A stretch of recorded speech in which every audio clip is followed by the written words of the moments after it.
읽어드린 말씀 16절에 보면은 이 말씀을 비유라고 했습니다. 그래서 전통적으로 어리석은 부자의 비유 이렇게 제목을 붙입니다. 비유라고 했을 때는 예수님의 모든 비유가 그러하듯이 이런 사람들이 많다는 것을 전제로 한 예수님의 말씀입니다. 예수님의 비유 전체적으로 보면은 흔히 일어나는 현상, 사람 가운데서는 이런 일들이 자주 있고, 그리고 많은 사람들이 이런 일들이 자기네들 사회에서 일어나고 있다, 제자들에게 듣는 사람들에게 매우 익숙한 것을 전제로 해서 예수님께서 비유로 말씀을 하셨습니다. 그러면은 이 비유를 말씀하신 그 목적이 뭐냐? 15절 말씀에 보면은 그들에게 이르시되 삼가 모든 탐심을 물리치라. 사람의 생명이 그 소유의 넉넉한 데 있지 아니하니라 하시고, 바로 나오는 말씀이 말씀입니다. 즉 15절의 말씀, 주제와 같은 말씀을 하시고 그 다음에 이걸 이제 설명하고 입증하기 위해서 이런 비유를 말씀을 하셨습니다. 15절에 보면은 사람의 생명이 그 소유의 넉넉한 데 있지 아니하니라 분명히 말씀을 합니다. 사람의 생명 또는 사람의 가치는 그 사람이 지금 얼마를 가지고 있느냐에 절대로 거기에 달려 있는 것이 아니다. 더 깊은 의미는 여기서 말하는 생명은 바로 영생을 가리킵니다. 뭐냐면은 재물과 영생은 즉 천국에 들어가느냐 지옥에 들어가느냐 하는 것은 아무런 관계가 없다는 뜻입니다. 예수님께서 16절 이하의 비유를 계속해서 말씀을 합니다. 한 부자가 있었다. 이 사람은 이미 부자입니다. 그런데 거기다가 그의 농사가 잘 되어서 대풍을 거두었습니다. 예수님 당시로 우리가 한번 돌아가 봅시다. 이 지역 팔레스타인은 땅이 매우 척박하고 흙이 얕은 밑에는 돌이 많은, 그리고 거기다가 비가 잘 오지 않아서 농사 짓기가 매우 어려운 지역입니다.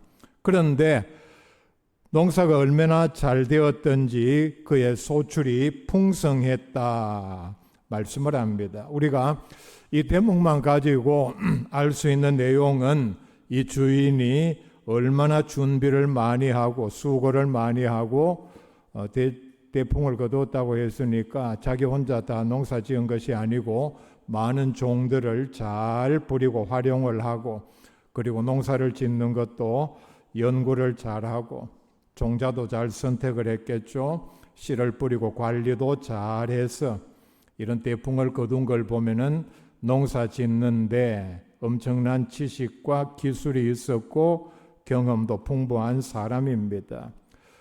세상 모든 일에는 다 전문가가 있습니다. 따로 있습니다. 농사도 마찬가지입니다. 아무나 다 대풍을 거두는 것이 아닙니다.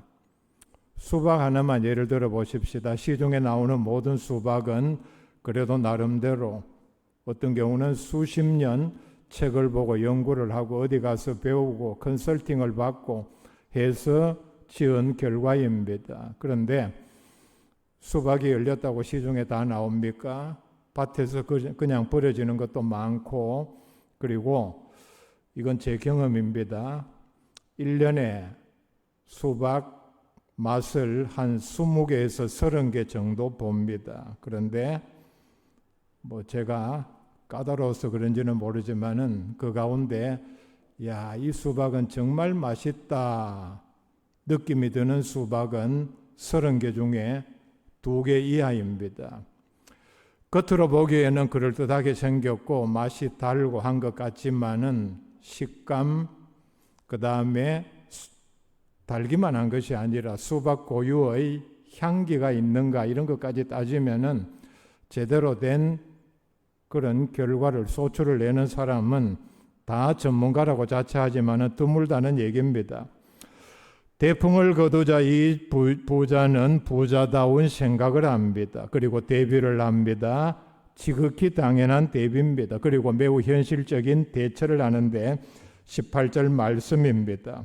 17절에 보면은 이미 엄청난 소출을 거두어서 굉장히 기뻐하는 마음이 있었겠죠. 그리고 그 마음에 이런 생각이 바로 듭니다. 이런 엄청난 곡식을 내가 어떻게 해야 하는가? 내가 이렇게 하리라. 내 곡간을 헐고 더 크게 짓고 내 모든 곡식과 물건을 거기 쌓아두리라. 참 매우 현명한 대비입니다. 잘 보관을 해야 합니다. 그래서 가격이 오를 때에 파는 것도 농사 짓는 것 이상으로 경영의 중요한 한 방법입니다.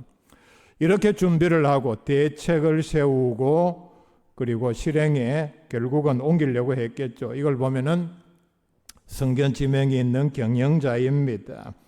그 다음 생각은 바로 19절로 이어나갑니다. 또 내가 내 영혼에게 이르되 영혼아 여러 해 쓸 물건을 많이 쌓아두었으니 이제부터는 평안히 쉬고 먹고 마시고 즐거워하자 하리라 하되. 자, 원래 엄청난 소출을 거두었으니까 이걸 잘 보관하고 그리고 가격이 올랐을 때 잘 팔았어. 이제 이 돈을 가지고 내가 이제부터는 평안히 쉬면서 먹고 마시면서 즐거워하겠다. 세상적으로는 보면은 이 사람은 엄청난 뛰어난 머리, 경영, 마인드 그리고 미래를 대비하는 그리고 미래를 내다보는 매우 현명한 사람입니다. 그리고 1차적으로 사회에 매우 공헌을 많이 하는 사람입니다. 문제는 하나님께서 이 사람을 어떻게 보시는가 오늘 말씀에 나옵니다. 하나님께서 보시기에 감사하는 마음은 전혀 없습니다. 먼저 인간적으로 1차적으로 한번 생각해 봅시다. 이런 엄청난 대풍을 거두었으면은 원래 이렇게 더운 날씨에 참 비도 제대로 내리지 않았는데 종들이 농사 짓느라고 물을 대느라고 참 열심히 일을 했구나.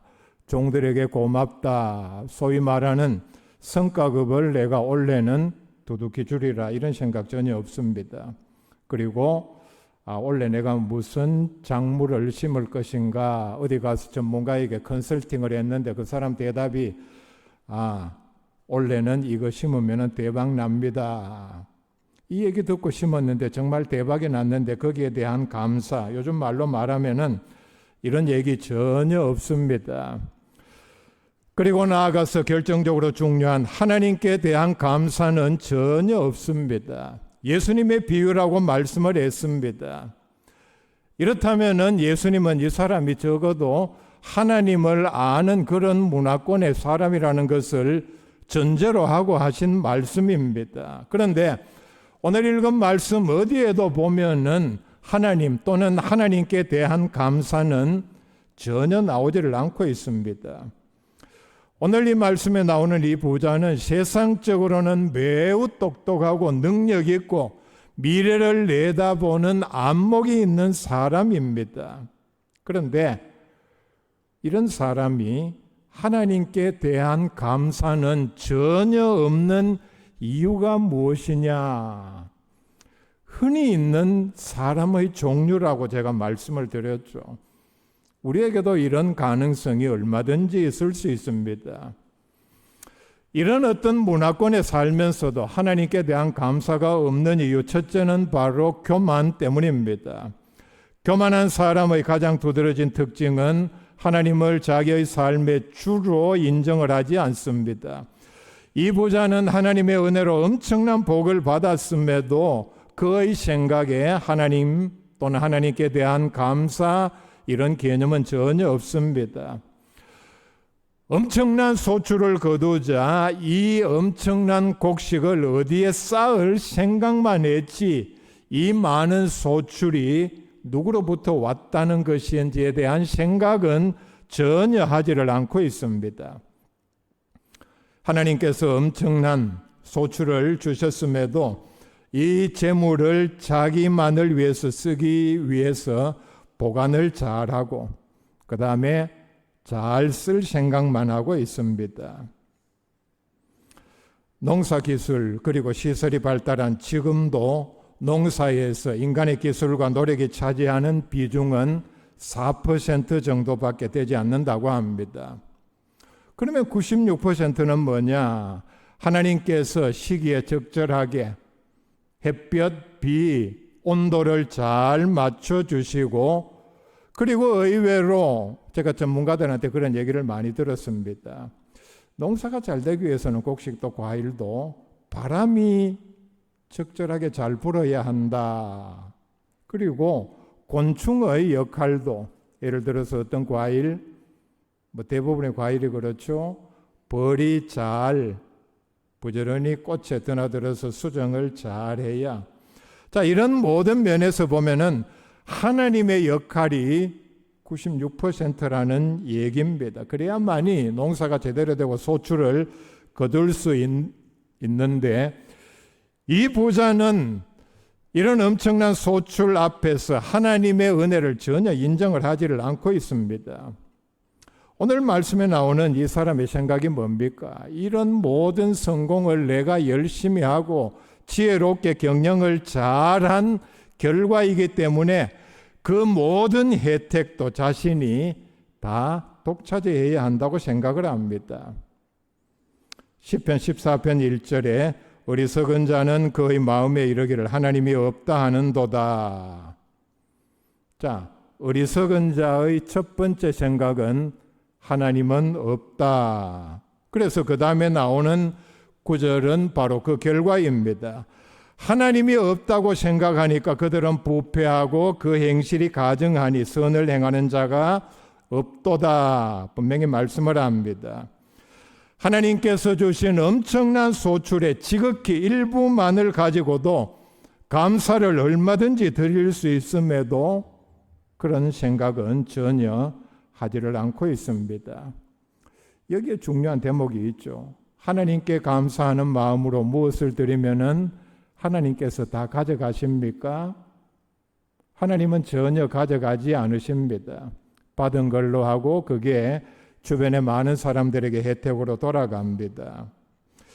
그런데 이런 하나님의 은혜는 전혀 생각을 하지 않고 있습니다. 왜 그러냐? 자신의 성공과 풍요에 하나님의 기여분은 전혀 없다고 생각하기 때문입니다. 교만하다는 이유가 뭡니까? 이 모든 성공이 내가 잘해서, 내가 경영을 잘해서, 내가 미래를 내다보는 눈으로 준비를 잘한 결과인데 무슨 하나님께 감사를 드리느냐? 마음 기본에 이 마음이 깔려 있습니다. 고린도전서 4장 7절에 누가 너를 남달리 구별하였느냐? 네게 있는 것 중에 받지 아니한 것이 무엇이냐? 네가 받았은즉 어찌하여 받지 아니한 것 같이 자랑하느냐? 여러분, 받은 대상도 다르고 장소도 다르지만은 100% 딱 떨어지는 바로 이 부자에게 하는 말씀입니다. 신명기 8장 18절에 네 하나님 여호와를 기억하라. 그가 네게 재물 얻을 능력을 주셨음이라. 놀라운 말씀이죠. 이 말씀이 딱 맞아 떨어지는 것은 우리가 현실적으로 보면 또 역사적으로도 그렇습니다. 학교 다닐 때 공부는 못했는데, 그리고 요즘 우리 시대로 말하면은 초등학교, 중학교밖에 나오지 못했는데 박사학위를 받은 사람보다 돈을 더 잘 버는 사람이 매우 많기 때문입니다. 이게 바로 하나님께서 주신 능력입니다. 하나님을 모르는 우리 조상들도 옛날부터 이런 말을 했습니다. 소부재근, 작은 부자는 부지런하면 된다. 뒤에 놀라운 말씀입니다. 하나님을 모르는 우리 조상들이 늘 했던 말입니다. 대부재천, 큰 부자는 하늘이 낸다. 우리 조상들이 이제 하나님에 대해서는 몰랐으니까 큰 부자는 하늘이 낸다는 뜻입니다. 그분은 하나님께서 복을 주셔야만 가능하다는 얘기입니다.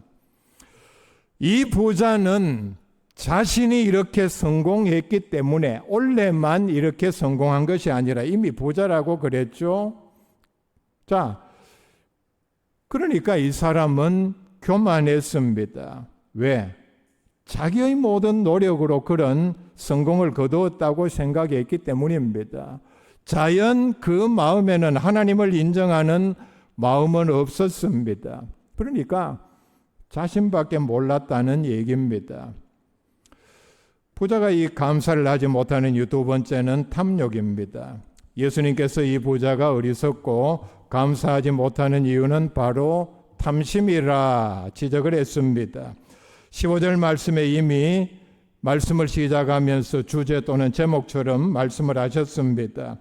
그들에게 이르시되 삼가 모든 탐심을 물리치라 사람의 생명이 그 소유의 넉넉한 데 있지 아니하리라 하시고 또 비유로, 그러니까 말이 연속된다는 얘기입니다.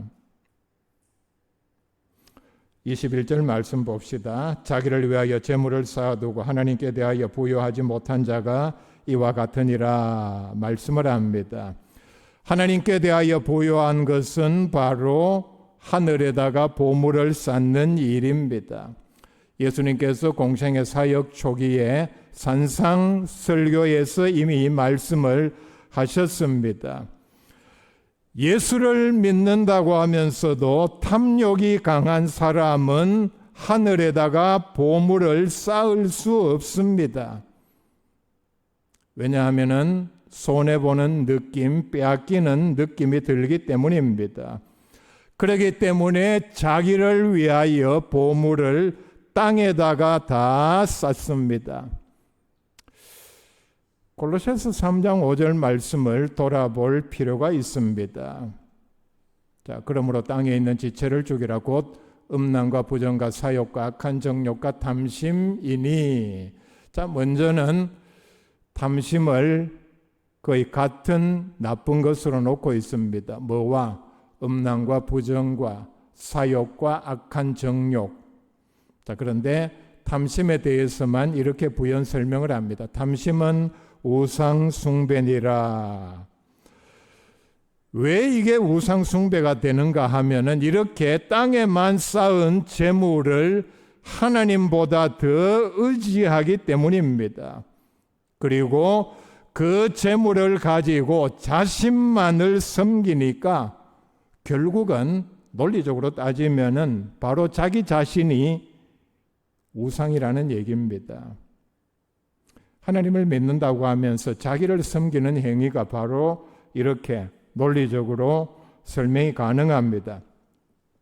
오늘 말씀에 보면은 내가, 내 것, 이런 말이, 즉 자기만 가리키는 말이 5번 나옵니다. 어느 누구에게도 그 성공을, 혜택을 돌리지를 않습니다. 모든 게 다 자기 중심입니다. 내가 어떻게 하고 내가 어떻게 했고 그리고 다 내 것이다. 내 영혼이라고 했습니다. 모든 것이 다 자기 것입니다. 그리고 모두 다 자기를 위해서 쓰겠다는 계획밖에는 없습니다. 탐욕이 악한 이유는 자기를 위해서는 무한대로 후한 반면에 하나님을 위해서는 매우 인색한 특징을 드러냅니다. 자, 19절 말씀이 그런 내용 아닙니까? 자신의 쾌락을 위해서 쓰겠다는 계획을 거창하게 세웠습니다. 이게 바로 대부분의 사람이 돈을 버는 유일한 목적이요, 돈을 벌고 난 다음에 유일한 관심사입니다. 그렇기 때문에 풍성한 소출의 복을 주신 하나님께 드릴 것은 전혀 없습니다. 탐욕이 강한 사람은 절대로 하나님께 감사할 수 없습니다. 자신이 이미 엄청난 것을 가졌음에도 다른 사람과 비교하면은 더 부자와 비교하면은 자신의 부족함 깨닫고 항상 불만입니다. 세 번째는 모든 일이 다 자신의 계획대로 될 것이라 생각했기 때문에 하나님께 감사하는 마음을 가질 수가 없습니다. 19절에 보면 부자의 생각이 잘 나타나 있습니다. 재물을 많이 쌓아두면은 거기에 비례해서 자기의 삶도 자기의 영혼도 평안할 것이라는 생각입니다. 자, 다시 말해서 재물이 자신의 미래의 안전, 영혼의 평안까지 보장해 준다는 생각입니다. 여러 해 쓸 물건을 많이 쌓아두었으니 평안한 날이 계속될 것이라는 생각을 하고 있습니다. 아마 이 부자는 비교적 젊고 건강하고, 그러니까 원래 풍성한 소출을 거두었고, 그리고 계속해서 농사를 지어서 이런 식으로 내가 소출을 거두니까 나는 여러 해 끄떡없다 생각입니다.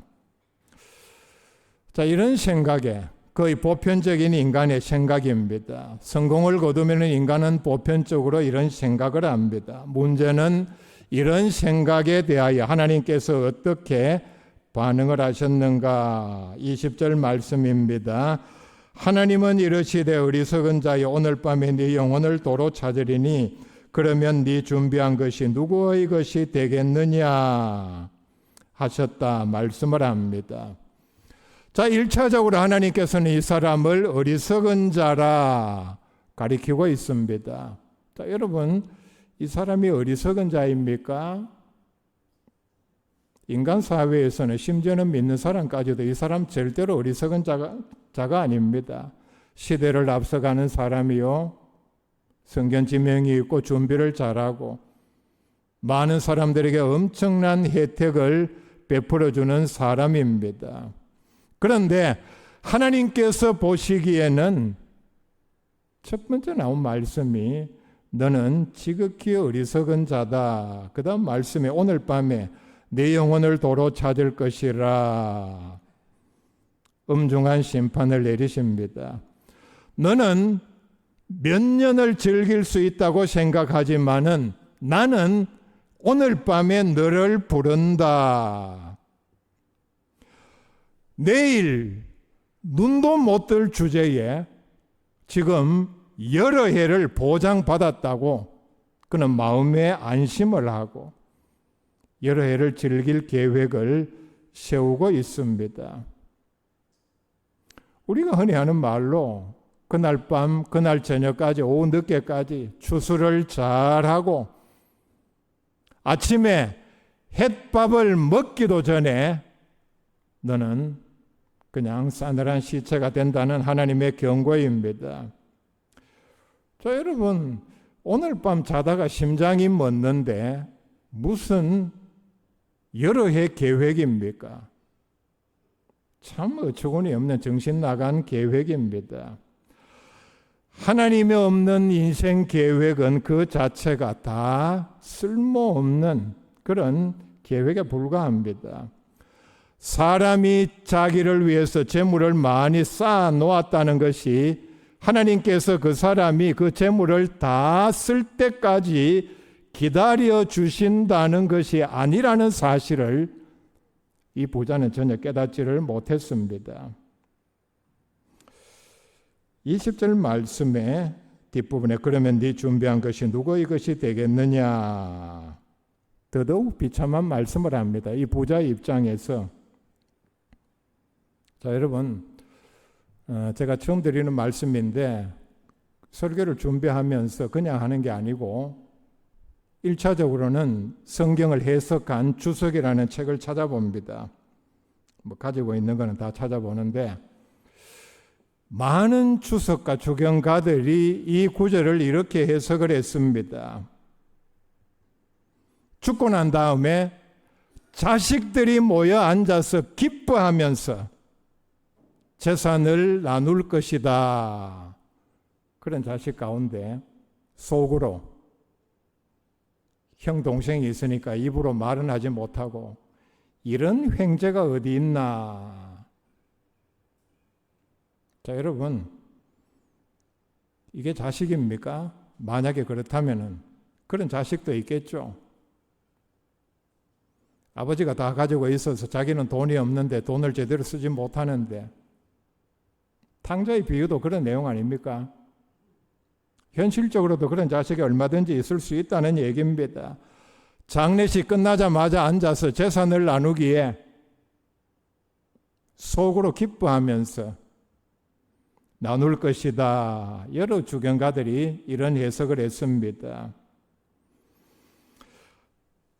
생명과 영혼의 주인도 하나님이심을 깨우치는 말씀입니다. 내 영혼의 주인이 하나님이시라는 걸 모르는 사람은 가장 어리석으면서도 악한 사람입니다. 하나님을 인정하지 않으니까 그 이후에 모든 악이, 어리석은 짓이, 악한 짓이 다 나온다는 얘기입니다. 예수님의 이 결론적인 책망의 말씀의 내용은 정말 중요한 영혼의 주인 되시는 하나님 앞에 설 준비를 전혀 하지를 못했습니다. 인간적인 준비 미래는 얼마나 잘했습니까? 21절 말씀입니다. 자기를 위하여 재물을 쌓아두고 하나님께 대하여 부여하지 못한 자가 이와 같으니라. 분명히 말씀을 합니다. 세상에서는 부자였지만은 하나님께 대하여는 가난뱅이다는 말씀입니다. 왜냐하면은 하나님께 드려서 하늘에 쌓은 것이 전혀 없기 때문입니다. 빌 게이츠는 조금은 이제 세계 최고 가장 돈이 많은 재벌에서는 멀어졌지만은 한 30년 전 하면은 세계에서 제일 부자였습니다. 같이 공부하는 중에 필리핀에서 성경을 공부하는 성경을 번역하는 친구들이 있었습니다. 같이 얘기를 나누는 중에 그때까지만 해도 빌 게이츠가 얼마나 많은 기부를 했습니까? 자선단체의 어떤 연구재단에. 그래서 그분이 빌 게이츠 얘기를 하더라고요. 필리핀에서 소수 민족을 위해서 성경을 번역하는데 연구비 또는 인건비가 필요해서 여러 번 빌 게이츠에게 후원을 해달라 편지를 보냈는데 한 번도 답장을 하거나 후원을 한 적은 없다. 제가 그 얘기를 듣고 빌 게이츠가 뉴스에 나올 때마다 자기 재산을 많이 기부할 때마다 정말 세상적으로는 엄청난 부자임에도 불구하고 하나님 앞에서 하늘에 쌓아둔 자기의 재물은 얼마나 되는가? 역시 인간 사회에서 얼마든지 일어날 수 있는 일입니다. 하나님께서 부르시면은 숟가락 하나 가지고 가지 못합니다. 그런데 이 세상에다가 전 재산을 쌓느라고 하나님 나라에는 한 푼도 쌓은 것이 없는 사람이 바로 이런 종류의 사람들입니다. 여러분, 이런 오해가 생길 수 있습니다. 이 말씀을 지금까지 듣고 부자가 이 어리석다 예수님께서 말씀을 한 것은 재물이 많았기 때문이 절대로 아닙니다. 성경에는 보면은 하나님으로부터 복을 받고 그리고 엄청난 일을 많이 한 하나님께서 귀하게 들어서신 부자가 많이 나옵니다. 문제는 뭐냐? 하나님께서 자기가 가진 모든 것을 자기의 영혼까지도 빼앗아 가실 수 있다는 사실을 전혀 몰랐는 게 이 사람의 문제입니다. 바로 이렇게 생각했기 때문에 모든 것은 다 자기를 위하여 쌓아두었습니다. 자, 순서대로 말하자면은 이런 사람이 이런 성공을 거두고 교만했고 탐욕이 있었고 인생의 모든 미래 일들이 다 자기의 계획대로 될 줄로 생각을 했습니다. 그러니까 하나님이 자기 인생의 주인이라는 사실을 인정을 하지도 아니했고 그러니까 감사는 더더욱 기대하기가 어려운 일입니다. 우리가 믿음 생활하면 이런 많은 영역들이 있습니다. 예배를 드리고 기도를 하고 성경을 연구를 하고 공부하고 실천을 하고 충성하고 봉사하고 불쌍한 사람들을 정말 돌보고. 그런데 여러분, 정말 성경 전체를 종합해서 보면은 또 그런 예들이 많이 나옵니다. 도저히 감사를 드릴 수 없는 상황 가운데서 감사를 드린 분들이 성경에 여러분들 나옵니다. 정말 위대한 믿음입니다. 여러분, 성경을 읽으면서 여기에 초점을 두고 한번 찾아보세요. 정말 하나님께서 귀하게 들어서신 사람들입니다. 무슨 얘기냐? 감사는 믿음의 가장 높은 수준의 표현입니다. 하나님을 향해서. 그리고 하나님을 가장 기쁘시게 합니다. 시편 69편 31절에 하나님 앞에 찬송과 감사를 드리는 것은 소를 드리는 것보다 여호와를 더 기쁘시게 한다. 자, 우리의 모든 생각, 믿음의 고백, 하나님 앞에 감사를 드림으로 하나님을 기쁘시게 하고 귀하게 쓰임 받는 자녀들 다 될 수 있기를 바랍니다.